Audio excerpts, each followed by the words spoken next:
The Galactic Union had existed for 10,000 years, and during that time, hundreds of civilizations had come and gone under its sprawling banner. It was a council built on rules, treaties, and alliances that claimed to maintain order across the stars. To the young civilizations that entered it, the Union appeared as a symbol of peace and collective progress. To the older and wiser ones, it was a fragile balance maintained by fear and politics, not by justice. When Earth was discovered, the Union expected another naive world begging for membership. They expected gratitude, awe, and obedience. What they did not expect was hesitation. Humanity had just stepped into the interstellar age, yet the offer of joining a galactic supergovernment was met with long silence. For years the Union's envoys waited, but Earth simply said no. The council chambers were filled with disbelief that day. Representatives of countless species murmured about human arrogance. The humans explained themselves with calm simplicity. Earth did not wish to be entangled in the ongoing border wars. They preferred neutrality. They wanted peace to build and learn first before taking sides. The Union considered it foolish. There was a great war brewing beyond the Orion Arm. A faction known as the Viric Dominion was expanding through conquest. Whole systems had fallen already. To stand aside, the Council argued, was to show weakness. But humanity stood firm, so Earth remained outside. They traded with all sides but swore no loyalty to any flag. They built colonies quietly, spread carefully, and developed technologies no one else understood. Human fleets rarely traveled far beyond their own protectorates. They focused inward, building resilience, and for decades, the galaxy forgot about them. Until the day the war came knocking on their door. The Dominion, desperate to feed its fleets and replace its losses, began raiding neutral worlds. They believed humans would surrender easily. After all, Earth had avoided conflict for generations. When a Viric armada crossed the neutral boundary and struck the human colony of Eos Prime, they expected a swift victory. At first, it seemed they were right. Eos Prime was a world of farmers and miners, its defense fleet small. The invaders swept through the outer system. Transmissions from the colony filled the void with fear and pleas for help.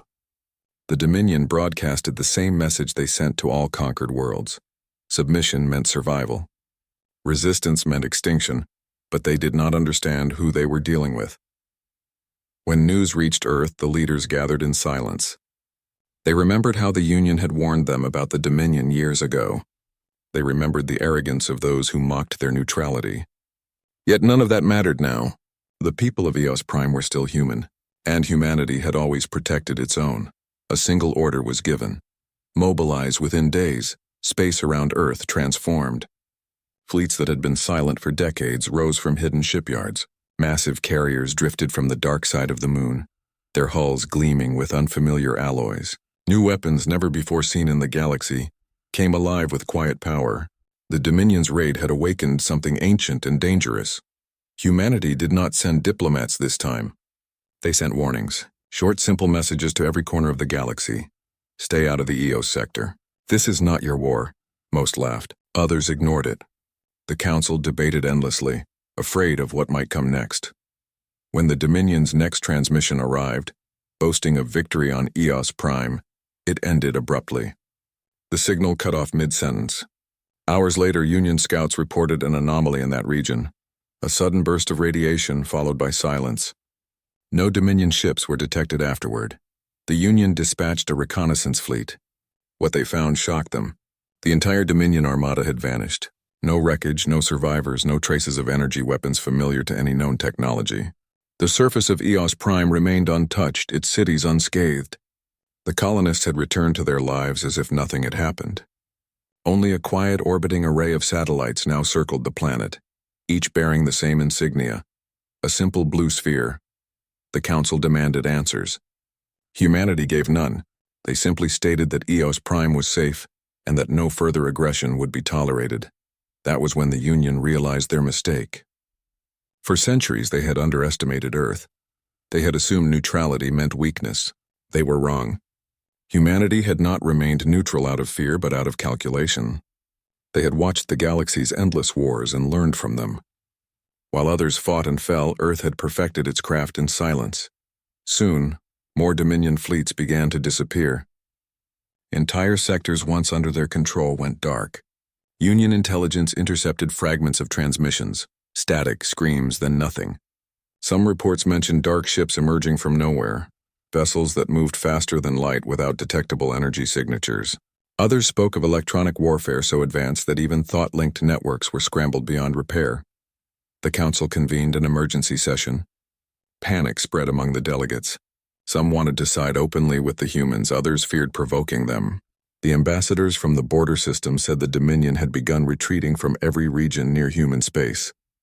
Their commanders whispered about the invisible fleets. It was then that the humans made their next move.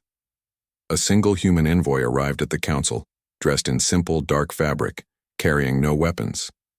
He requested an audience with the highest representatives. The chamber fell silent as he spoke. Earth asked for peace, he said. We stayed out of your wars because we respected your independence. But you failed to control your own monsters. You allowed them to attack those under our protection. Now we will end this war ourselves. The council's speaker tried to object, reminding him that the Union was the galaxy's governing body, that such unilateral actions were forbidden under interstellar law. The human looked at him without emotion. Law without justice is just noise, he said. You called us weak when we stayed out of your fights. You will now see what patience hides. Then he left, and the council never saw him again. Over the next year, the balance of the galaxy changed. Dominion strongholds fell one by one, not through conventional battles, but through precision strikes that seemed impossible. Energy cores overloaded simultaneously across multiple planets. Fleet yards vanished under bursts of white light. No one ever captured a human warship. No one even saw one up close. Some whispered that Earth had built weapons that could bend space-time. Others believed they had mastered artificial intelligence beyond comprehension. The truth was simpler but more terrifying. Humans had learned to wage war perfectly. Every attack, every maneuver, every decision was executed with clinical precision. They never struck civilians, never destroyed more than necessary, yet their enemies ceased to exist. Eventually, the Dominion sued for peace. Their surviving leaders were brought before a neutral tribunal under human supervision. The hearing lasted one day. When it ended, the Dominion surrendered unconditionally and disbanded their entire military fleet. The galaxy breathed again, but the Union was no longer the center of power. Every species now turned toward Earth, not with disdain but with respect mixed with fear. When the Council invited humanity to rejoin discussions for galactic reconstruction, Earth declined again. We will not join your council, their reply said. We will cooperate where peace is honored. But if war comes again, we will act as we must.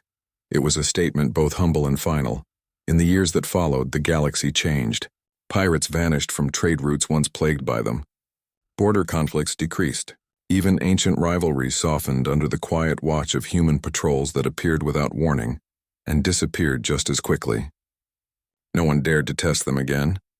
To some, humanity became a myth. Children on distant worlds whispered stories of blue sphere ships that appeared like ghosts and left behind peace. Scholars argued about their true power. Some claimed humanity possessed weapons that could erase stars. Others said their greatest strength was unity, something the rest of the galaxy had long forgotten. But among the humans themselves, there was no celebration. They returned to building, teaching, and exploring. To them, the war had been a grim necessity, not glory. They had defended their own, nothing more. Yet deep in the archives of the Earth Defense Network, records told the real story.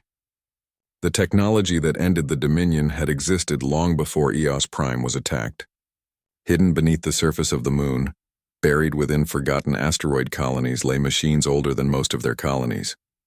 Earth had prepared not for conquest but for survival. They had seen too many empires rise and fall. Too many councils claim peace through dominance. They knew that when the stars burned bright, shadows always followed. The galaxy learned that lesson the hard way. Centuries later, historians across hundreds of species still studied that short but decisive period, called the human intervention. They could not understand how a civilization so young had ended a war that consumed half the galaxy. Some believed humanity used secret allies. Others thought they had found a relic from a lost civilization. But the truth remained the same.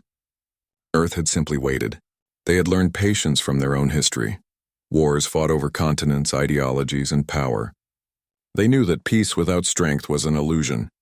So they built quietly, hiding their capabilities behind the facade of isolation. When provoked, they responded not with rage but wham.